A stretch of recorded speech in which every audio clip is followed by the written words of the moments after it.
Hello everyone, আসসালামু আলাইকুম। আমি সালমা মানসি, সবাই আমার চ্যানেলে স্বাগতম।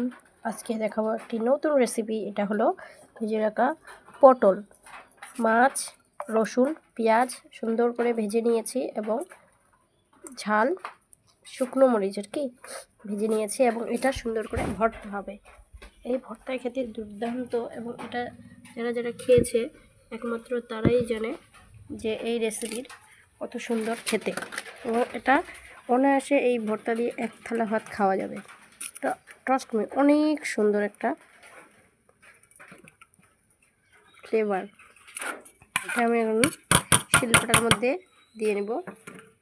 প্রথমে একটু ঝালগুলোকে বেটে নেব, যেটাকে আমরা ভদ্র ভাষায় বলি লঙ্কা, গ্রামের ভাষায় ঝাল বা কাঁচা মরিচ। সুন্দর করে বেটে নেব। শুকনো মরিচ বাটা হয়ে গেছে, এবার এগুলোকে সুন্দর করে পিষে নেব।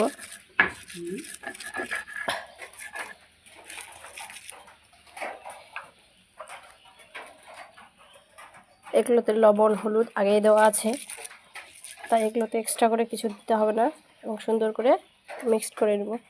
এটা বাটা হয়ে গেছে। আপনারা চাইলে এখানে সুন্দর করে তেলও দিতে পারেন, যেহেতু আমি আগে থেকে ভেজে নিয়েছি তেল দিয়ে, তাই আর তেল দিব না। আপনারা চাইলে কাঁচা তেল পেঁয়াজও দিতে পারেন কাঁচা।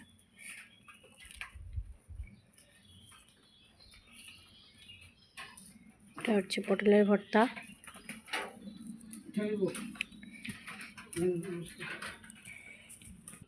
এই পটলের ভর্তা করার পর দুপুরের কিছু রাখা ভাত আমি এখানে দিয়ে দিব। দুপুরে কিছু আলু ভর্তা ছিল এবং ওটা দিয়ে দিব। এইভাবে মেখে শিলপাটার মধ্যে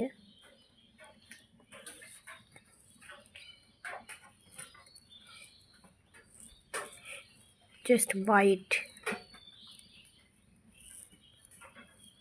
ওয়াও, ফিলিং সো গুড,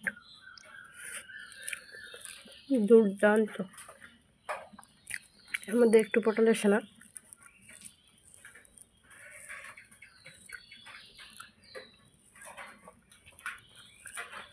উফ, কি যে মজা!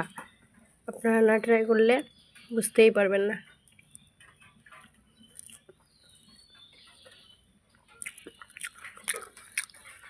অবশ্যই এটি একবার হলেও বাড়িতে ট্রাই করবেন। আমার রিকোয়েস্ট আপনাদের কাছে, অবশ্যই এই রেসিপিটি আমার